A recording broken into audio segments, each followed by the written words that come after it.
अस्सलामुअलैकुम dear students. आज का जो हमारा टॉपिक रहेगा वो रहेगा टनल डायोड पे। टनल डायोड क्या होता है? तो सबसे पहले अगर हम देखेंगे, ये जो टनल डायोड है इसे इंट्रोड्यूस किया था डॉक्टर लियो एस्की ने इन 1958 में। तो डॉक्टर लियो एस्की ने एक डायोड दिया था जिसका नाम पड़ा था टनल डायोड। इस टनल डायोड की कंस्ट्रक्शन अगर हम देख लेंगे, कंस्ट्रक्शन,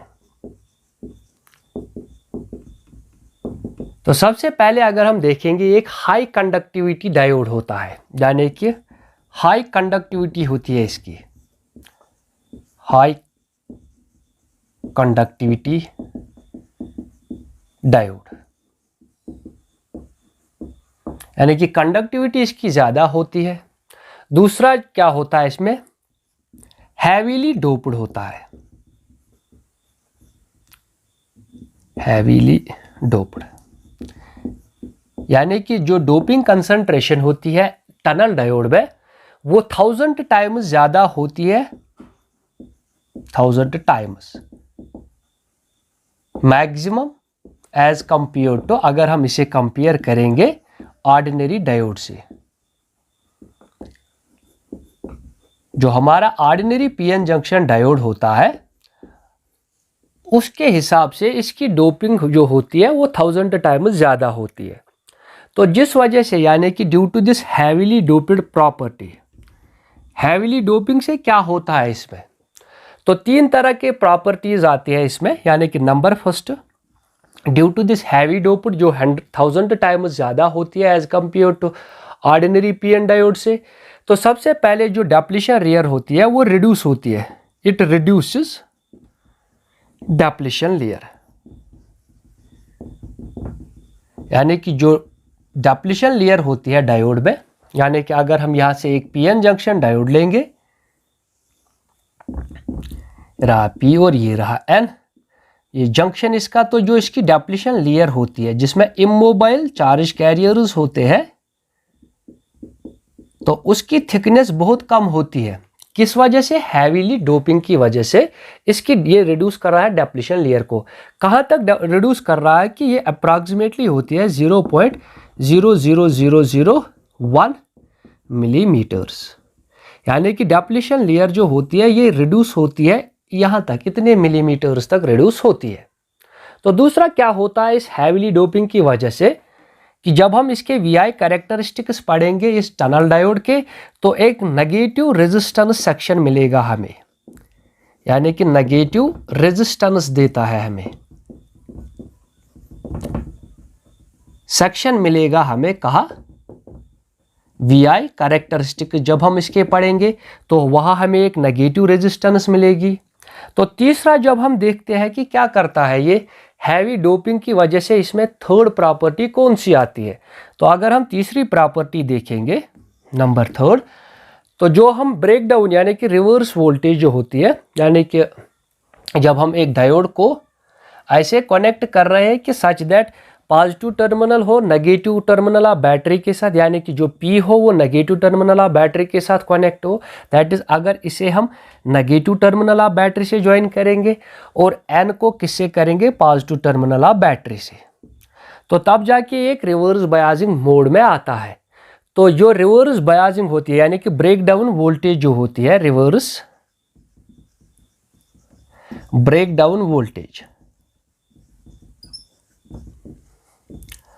तो वो इस वजह से इसमें कम होती है, यानी कि हैवीली डोपिंग की वजह से क्या होता है कि डेप्लीशन लेयर की थिकनेस कम होती है। तो डेप्लीशन लेयर की थिकनेस जब कम होगी तो बैरियर पोटेंशियल भी कम होगा।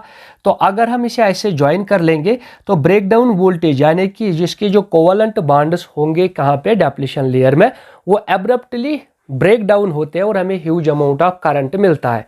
तो क्या होता है, रिवर्स ब्रेक डाउन वोल्टेज भी रिड्यूस होती है, कहाँ तक रिड्यूस होती है, अप्रॉक्सीमेटली 0, यानी कि अगर हम जीनर डायोड को रिवर्स मोड में ज्वाइन कर लेंगे, यानी कि नेगेटिव टर्मिनल ऑफ बैटरी से ज्वाइन करेंगे P को और N को पॉजिटिव टर्मिनल ऑफ बैटरी से, तो क्या होगा कि अब्रप्टली ये यही से यानी कि ज़ीरो के बाद ही हमें यहाँ से एक ह्यूज अमाउंट ऑफ करंट देगा, यानी कि ब्रेक डाउन होगा। तो क्या होता है, हैवी डोपिंग की वजह से एक ऑर्डिनरी डायोड में जब हम उसे ऑर्डिनरी डायोड को हैवी डोप करते हैं तो सबसे पहले डेप्लीशन लेयर की थिकनेस कम होगी। जब हम वीआई कैरेक्टरिस्टिक्स पढ़ेंगे तो नेगेटिव रेजिस्टेंस सेक्शन मिलेगा जो एक इम्पॉर्टेंट प्रॉपर्टी बनती है इसकी। और थर्ड की ये अगर हम इसे रिवर्स मोड में लेके आएंगे तो ये 0 वोल्टेज के ऊपर यानी कि 0.1 पे ही हमें a huge amount of current देगा। यानी कि इस टनल डायोड को हम ऐसा कह सकते हैं कि अगर हम इसे रिवर्स मोड में लाएंगे तो हमें ब्रेक डाउन वोल्टेज जल्दी मिलती है, यानी कि 0 के बाद ही हमें एक एब्रप्ट करंट मिलता है। तो नाउ अब हम पढ़ेंगे इसे नाम क्यों मिला, यानी कि ज़ीनर डायोड, क्योंकि इसमें कंसंट्रेशन हाई होती है। तो हम इसे एक फॉरवर्ड बायस मोड में यूज करेंगे। तो टनल डायोड का नाम क्यों पड़ा टनल डायोड? टनल डायोड को हम इसलिए टनल डायोड कहते हैं क्योंकि इसकी जो डेप्लीशन लेयर यानी कि थिकनेस ऑफ डेप्लीशन लेयर, या हम कह सकते हैं कि जो कंसंट्रेशन होती है, कंसंट्रेशन की वजह से इसमें 3 इफेक्ट्स आते हैं। कंसंट्रेशन इज वेरी हाई यानी कि डोपिंग इज वेरी हाई, तो इसमें डोपिंग जो होती है वो ज़्यादा होती है। तो अगर हम इस टनल डायोड को रिवर्स फॉरवर्ड मोड में लेके आएंगे यानी कि फॉरवर्ड बायसिंग कर लेंगे, तो जो फॉरवर्ड बायसिंग होगी, मान लो ऐसे ये हमारा P है और ये हमारा N है और ये हमारा जंक्शन है, तो डेप्लीशन लेयर इसमें थिन होगी, नेगेटिव यहाँ होंगे, पॉजिटिव एन साइड की तरह यानी कि इमोबाइल चार्ज कैरियर्स यहाँ पे होंगे। तो क्या होता है कि जो ही हम इसे फॉरवर्ड बायस करते हैं, हाई कंसंट्रेशन या हैवी डोपिंग की वजह से क्या होता है कि इलेक्ट्रॉन्स टनल होते हैं और होल्स यानी कि यहाँ से होल्स टनल होंगे, जंक्शन को जल्दी क्रॉस करेंगे और इलेक्ट्रॉन्स यहाँ से जंक्शन को क्रॉस करेंगे even at a forward bias voltage of 0.05 volts. तो that is why it is called tunnel diode. क्या होता है कि कंसंट्रेशन की यानी कि हैवी डोपिंग की वजह से इसकी जो थिकनेस ऑफ डेप्लीशन लेयर होती है वो रिड्यूस होती है। तो जो ही हम इसे फॉरवर्ड बायसिंग मोड में आते हैं यानी कि मान लो 0.05 वोल्ट्स फॉरवर्ड बायसिंग देंगे, P को पॉजिटिव टर्मिनल से जोड़ देंगे और N को किसे नेगेटिव टर्मिनल ऑफ बैटरी से जोड़ देंगे। तो जो ही हम इतनी ही फॉरवर्ड बायस वोल्टेज देंगे तो इलेक्ट्रॉन यहाँ से टनल होके P साइड में जाएंगे और होल्स यहाँ से टनल होके N साइड में चले जाते हैं। तो that is why due to this high concentration की वजह से फॉरवर्ड बायसिंग जो ही हम मतलब थोड़ी ही वो देते हैं तो इसमें क्या होता है कि ये टनल होते हैं थ्रू द जंक्शन। तो इसे क्या होता है, ये जो डिवाइस है इसे केयर करनी यानी कि हैंडल जो करना पड़ता है, हैंडल विथ वेरी केयर। तो यानी कि इसकी हिफाजत बहुत करनी पड़ती है इस टनल डायोड की, क्योंकि ये लो पावर डिवाइस है, लो पावर डिवाइस। मान लो अगर हम इसे हाथ में रखेंगे और हाथ को रब कर लेंगे यानी कि स्टैटिक करंट देंगे, स्टैटिक करंट की वजह से टनल डायोड डैमेज होता है या हीट की वजह से डैमेज होता है। तो इसीलिए कहा कि इसे हैंडल करना पड़ता है विथ ए ग्रेट केयर, क्योंकि लो पावर डिवाइस है तो मान लो हीट जो है इसे डैमेज कर सकती है, या हम ऐसा भी कह सकते हैं कि जो static that means frictional electricity है वो इसे डैमेज कर सकती है। नाउ हम इसे सिंबॉलिकली रिप्रेजेंट कैसे करते हैं, यानी कि अगर हम इसे सिंबॉलिकली रिप्रेजेंटेशन देखेंगे इस टनल डायोड की तो कैसे रिप्रेजेंट करते हैं हम इसे। तो टनल डायोड को ऐसे रिप्रेजेंट करते हैं, एरो डिनोट कर रहा है इसका P, और जो बार है उस बार को हम ऐसे बनाते हैं तो ये इसका N डिनोट कर लेगा। तो P पॉजिटिव के साथ N नेगेटिव के साथ, क्योंकि फॉरवर्ड बायसिंग में ही टनलिंग करता है, रिवर्स बायसिंग में तो ये abruptly huge amount of current देगा। या अगर सिंबॉलिकली हम और ऐसा भी बना सकते हैं, मान लो ये हमारा P है, ऐसे होता है, तो ऐसे भी हम इसे डिनोट करते हैं नेगेटिव और पॉजिटिव। तो ये होती है symbolic representation of a tunnel diode. अब अगर हम इसके वीआई कैरेक्टरिस्टिक्स पढ़ लेंगे तो क्या होता है वीआई कैरेक्टरिस्टिक्स इसके। तो पहले ही कह दिया है कि हमने कंसंट्रेशन हाई है तो एक नेगेटिव रेजिस्टेंस सेक्शन मिलेगा हमें। रिवर्स बायसिंग मोड पे तो ये किसी भी रिवर्स यानी कि 0 से ऊपर रिवर्स वोल्टेज दो, रिवर्स बायसिंग में तो ब्रेक डाउन करंट देगा। तो अगर हम इसके VI कैरेक्टरिस्टिक सब पढ़ेंगे,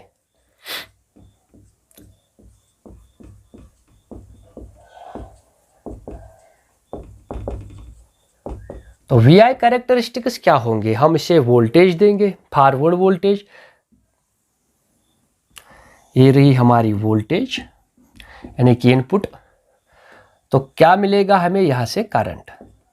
जब 0 होगा, जब हमारी वोल्टेज 0 होती है तो कोई करंट इसमें नहीं होता है। जो ही हम इसे फॉरवर्ड यानी कि जो ही हम इसे फॉरवर्ड बायस्ड मोड में लेके आते हैं, यानी कि जो हमारा टनल डायोड होगा, मान लो ये टनल डायोड है, this is N and this is P, तो इसे पॉजिटिव टर्मिनल के साथ जोड़ दो, इसे नेगेटिव टर्मिनल के साथ जोड़ दो। तो जो ही हम इसे, मैंने अभी कहा था 0.05 वोल्ट ही देंगे तो करंट इंक्रीज हो रहा है। तो जो ही हम इसे वोल्टेज दे रहे हैं फॉरवर्ड वोल्टेज, तो करंट इसमें इंक्रीज हो रहा है। तो ये एब्रप्टली यानी कि जल्दी से एक क्विकली एक वैल्यू अटेन करेगा, यानी कि जिसे हम पीक वैल्यू कहते हैं।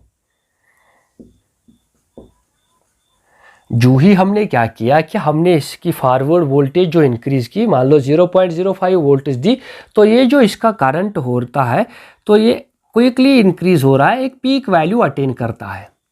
तो इस पीक करंट यानी कि जिस पीक वैल्यू पे जो करंट होगा उसे हम पीक करंट कहते हैं, यानी दैट इज IP को हम कहेंगे पीक करंट।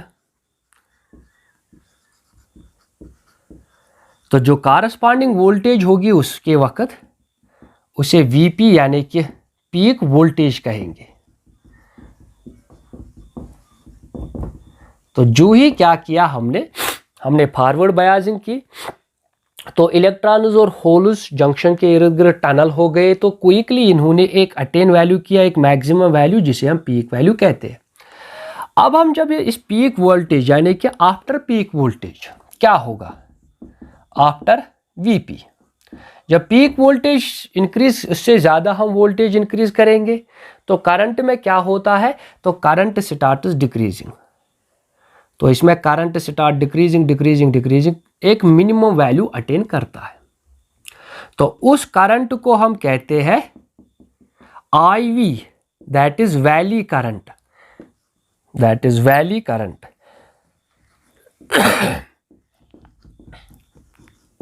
यानी कि आफ्टर VP करंट डिक्रीजेस, तो आफ्टर VP क्या हो रहा है, करंट डिक्रीजेस, करंट डिक्रीज होना स्टार्ट होता है। कहां तक डिक्रीज होगा कि जब तक ये करंट एक वैली यानी कि वैली करंट तक पहुंचता है। तो वैली करंट को हम डिनोट कर रहे हैं IV से। तो उस पे जो वोल्टेज होगी कारस्पॉन्डिंग वोल्टेज उसे कहेंगे वैली वोल्टेज। तो वैली कहां तक, आफ्टर दैट इज जो वैली वोल्टेज है तब तक इसमें करंट डिक्रीज होता है। तो इसे पीक क्यों कहते हैं, क्योंकि एक मैक्सिमम वैल्यू अटेन कर रहा है। जैसे एक पहाड़ की पीक होती है, फिर उसके बाद कुछ स्लोप आता है तो उसे हम वैली कहते हैं जहाँ पे, तो ऐसे ही पहले पीक वैल्यू करंट अटेन हुआ, यहाँ तक हो रही थी इसकी टनलिंग, यहाँ तक इसके होल्स और इलेक्ट्रॉन्स टनल हो रहे थे, तो तभी जाके इन्होंने जल्दी से एक पीक वैल्यू अटेन कर लिया। फिर जब हमने वोल्टेज इंक्रीज की तो करंट ने स्टार्ट किया डिक्रीज होना, करंट डिक्रीज हुआ। उसके बाद क्या होगा, आफ्टर VV यानी कि वैली वोल्टेज के बाद क्या होता है इसमें, अगर हम फिर से हम वोल्टेज इंक्रीज कर रहे हैं तो इसमें फिर से अब करंट इंक्रीज हो रहा है, just like an ordinary diode. तो आफ्टर VV करंट इंक्रीजेस, फिर से करंट इंक्रीज होता है, जस्ट लाइक ऑर्डिनरी डायोड में, जस्ट लाइक ऑर्डिनरी डायोड। तो हमें यहां मिले 3 सेक्शंस इसके, यानी कि जो VI कैरेक्टरिस्टिक्स होते हैं टनल डायोड के 3 रीजन्स मिले हमें। यहां तक 0 से थोड़ी ही बहुत फॉरवर्ड बायसिंग दो तो हमें मिल रहा है कि टनल डायोड यानी कि ये ऑर्डिनरी डायोड जिसमें हमने हैवी डोपिंग की थी, इसने बिहेव किया एज ए टनल डायोड। फिर उसके बाद हमें मिल रहा है यहाँ एक ऐसा सेक्शन जो मैंने पहले ही कहा था, जहाँ पे नेगेटिव रेजिस्टेंस हमें मिल रही है, नेगेटिव रेजिस्टेंस। क्यों मिल रही है? क्योंकि हम यहाँ तो वोल्टेज इंक्रीज कर रहे हैं बट करंट डिक्रीज हो रहा है। तो क्या होगा, जो हमारा नेगेटिव यानी कि जो नेगेटिव रेजिस्टेंस सेक्शन है, ये क्यों मिल रहा है हमें? क्योंकि हमने पहले ही कहा था इसमें हमने हैवी डोपिंग की है। तो नेगेटिव रेजिस्टेंस सेक्शन में क्या हो रहा है कि हम तो वोल्टेज बढ़ा रहे हैं, वोल्टेज इंक्रीज कर रहे हैं हम, बट जो करंट हमारा है वो डिक्रीज हो रहा है। तो करंट डिक्रीजेस, तो यहाँ पे करंट डिक्रीज हो रहा है। उसके बाद आफ्टर वैल्यू वोल्टेज के बाद तो ये इसने ऐसे ही काम किया जैसे ऑर्डिनरी डायोड कर रहा है, ऑर्डिनरी डायोड की तरह बिहेव कर रहा है अब ये। तो इस रीजन में क्या होता है, नेगेटिव रीजन में, नेगेटिव रेजिस्टेंस सेक्शन में हमें मिल रही है नेगेटिव रेजिस्टेंस। तो इसमें क्या होता है कि पावर एब्जॉर्ब नहीं हो रहा है, जो पावर एब्जॉर्प्शन है वो जीरो है, यानी कि ये यहाँ पे कुछ पावर एब्जॉर्ब नहीं कर रहा है, क्योंकि पावर जो है that is product of voltage and current. तो पावर एब्जॉर्प्शन कुछ नहीं हो, हम ये इंक्रीज कर रहे हैं बट ये डिक्रीज हो रहा है, तो जो हमारी रेजिस्टेंस है वो डिक्रीज हो रही है, नेगेटिव में मिल रही है। तो यहाँ पे इस नेगेटिव सेक्शन में ये हमें क्या दे रहा है कि इट जनरेट्स पावर, ये जनरेट कर रहा है, जनरेट्स पावर। किस सेक्शन में? नेगेटिव रेजिस्टेंस सेक्शन में। तो यहाँ पे क्या होता है, इस नेगेटिव रेजिस्टेंस सेक्शन में जो हमारे होल्स होते हैं और जो हमारे इलेक्ट्रॉन्स होते हैं वो ऑसिलेट होते हैं, दैट मीन्स वो ऑसिलेशन जनरेट करते हैं। तो दैट इज वाई ये यहाँ से एक सबसे इंपॉर्टेंट प्रॉपर्टी होती है टनल डायोड की कि इस रीजन में नेगेटिव रेजिस्टेंस सेक्शन में ऑसिलेशन जनरेट होती है। तो इस वजह से टनल डायोड जो है, ये टनल डायोड से हम बना सकते हैं हाई फ्रीक्वेंसी ऑसिलेटर्स।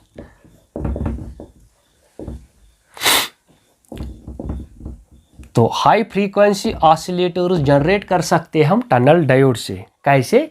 क्योंकि वो नेगेटिव रेजिस्टेंस सेक्शन में ऑसिलेट हो रहे हैं उसके इलेक्ट्रॉन्स और होल्स। ये थे VI characteristics of a tunnel diode. इसके बाद अगर हम टनलिंग थ्योरी को एक्सप्लेन करेंगे, यानी कि कैसे होता है असल में ये टनलिंग कैसे होती है, on the basis of energy band पे एक्सप्लेन करेंगे। तो अब हम एक्सप्लेन करेंगे टनलिंग थ्योरी को कि टनल कैसे होता है on the basis of energy band diagrams. तो क्या होता है कि जब नो फॉरवर्ड बायसिंग होगी, यानी कि जो हमारा डायोड है उसे अभी हमने बायस नहीं किया है, ये हमारा टनल डायोड है, अभी हमने इसे ज्वाइन नहीं किया है पॉजिटिव टर्मिनल ऑफ बैटरी से और नेगेटिव टर्मिनल ऑफ बैटरी से। तो अभी नो बायसिंग की है तो टनलिंग भी नहीं होगी, यानी कि यहाँ जीरो पे हम देख रहे हैं तो टनलिंग नहीं होगी जीरो पे, जो हम इनपुट वोल्टेज दे रहे थे। और करंट क्या मिलेगा, अभी हमने इनपुट वोल्टेज ही नहीं दी यानी कि एक्सटर्नल वोल्टेज, तो करंट भी कुछ नहीं मिलेगा। तो अगर हम यहाँ से लिखेंगे एन टाइप सेमीकंडक्टर की कंडक्शन बैंड और वैलेंस बैंड, और ये रहा हमारा पी टाइप जिसका ये कंडक्शन बैंड और ये वैलेंस बैंड है, तो क्या कैसे होंगे ये अब, यानी कि हमें मालूम है एन में ज़्यादा कंडक्शन बैंड में ज़्यादा इलेक्ट्रॉन्स होंगे और माइनॉरिटी चार्जर होल्स भी होंगे। जो हमारा वैलेंस बैंड है उसमें कम इलेक्ट्रॉन्स होंगे क्योंकि एन टाइप है, और जो हमारा वैलेंस बैंड होगा पी टाइप का उसमें ज़्यादा होल्स होंगे और माइनॉरिटी चार्जर इलेक्ट्रॉन्स होंगे, और कंडक्शन बैंड में कम होल्स होंगे और माइनॉरिटी चार्जर्स यानी कि इलेक्ट्रॉन्स भी कम होंगे। तो अगर हम इसका यानी कि the electrons of this conduction band of N and the holes of valence band of P, तो दोनों में कोई अलाइनमेंट नहीं है, यानी कि जब हमने फॉरवर्ड बायसिंग ही नहीं की तो इसमें टनलिंग कहाँ से होगी, क्योंकि ये जो है इसका कंडक्शन बैंड और इसका वैलेंस बैंड, तो देयर इज नो अलाइनमेंट, इनमें कोई अलाइनमेंट नहीं होता है, तो तभी जाके हमें अभी कुछ करंट ही नहीं मिल रहा है। तो ऑर्डिनरी डायोड की तरह ऐसे ही बिहेव करेगा।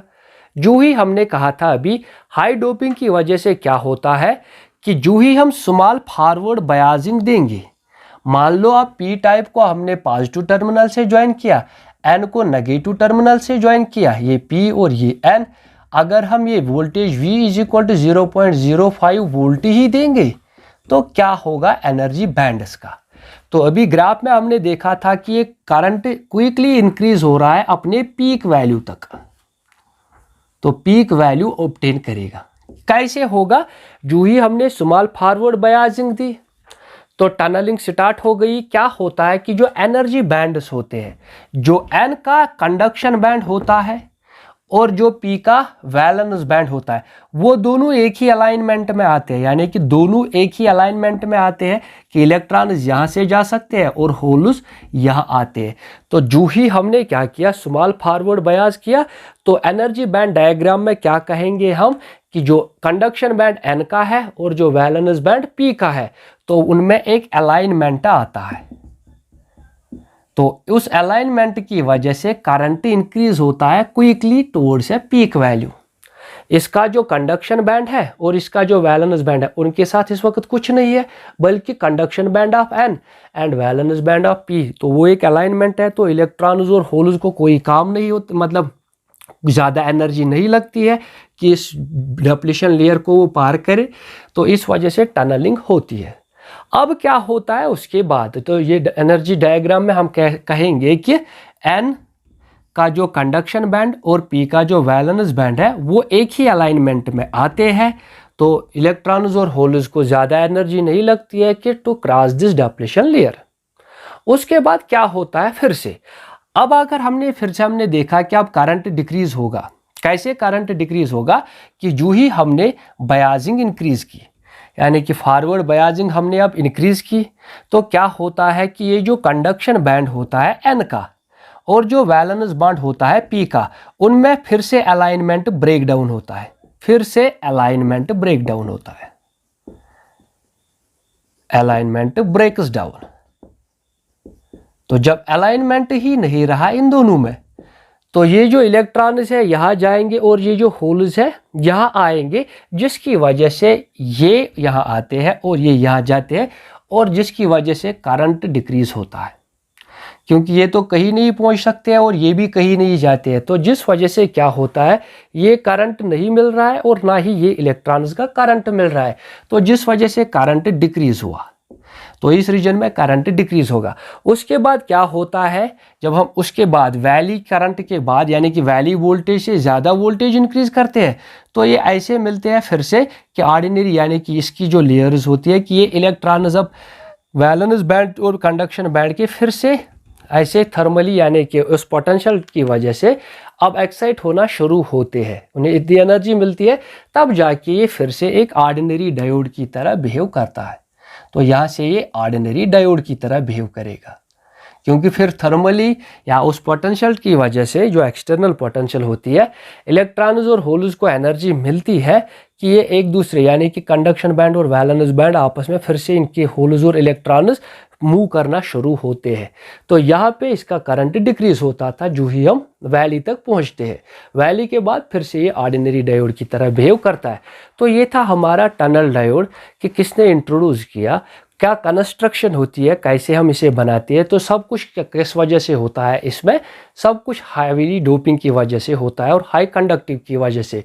डोपिंग की वजह से इसमें 3 ऐसे इफेक्ट्स आते हैं। नेगेटिव रेजिस्टेंस सेक्शन आता है, डिप्लीशन लेयर की थिकनेस कम होती है। अगर हम इसे रिवर्स बायसिंग मोड में लेके आएंगे तो किसी भी वोल्टेज और किसी भी रिवर्स वोल्टेज पे ये ब्रेक डाउन रीजन में आते हैं, जिस वजह से ये टनल डायोड बनता है।